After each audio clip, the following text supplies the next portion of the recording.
ලීටරයට kilometre 25ක් කරන රුපියල් ලක්ෂ 30කට එන අලුත්ම ඉන්දියන් ඇල්ටෝ K10 රථය ලංකාවට පැමිණෙන කාලයත් මෙන්න 2025 අලුත් මරුඩි සුසුකි K10 ඇල්ටෝ රථය කියන්නේ ඉන්දියාවේ ජනප්‍රියම කුඩා කාර් එකක් ලෙස නැවතත් වේදිකාවට එන නවීන මෝටර් රථයකි. මෙම කාර් එක නගර භාවිතයට හොඳින් ගැලපෙන අවරින් නිර්මාණය කර ඇති අතර ඉන්ධන ඉතිරි කිරීමේ හැකියාවද ඉතාමත් උසස් තත්ත්වයේ පවතී.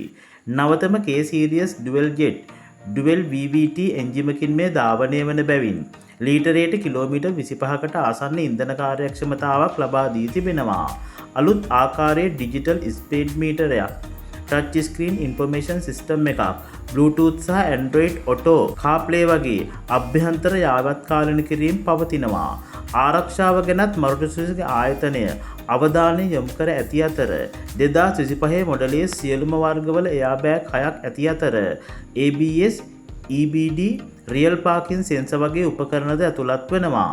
මෙම කාර් එකේ ඉන්දියානු මිල රුපියල් 3,90,000කින් ආරම්භ වන අතර එය ශ්‍රී ලංකාවේ මුදලින් ලක්ෂ 13ක් පමණ වෙනවා.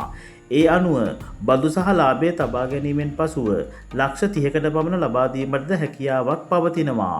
ඉතින් 2025 වර්ෂයේ අග සිට මෙම නව ඇල්ටෝ රථය ලෝකේ පුරා බෙදාහරින අතර ලංකාවට පැමිණේවි යන්නද ඇතමුන්ගේ මතයයි.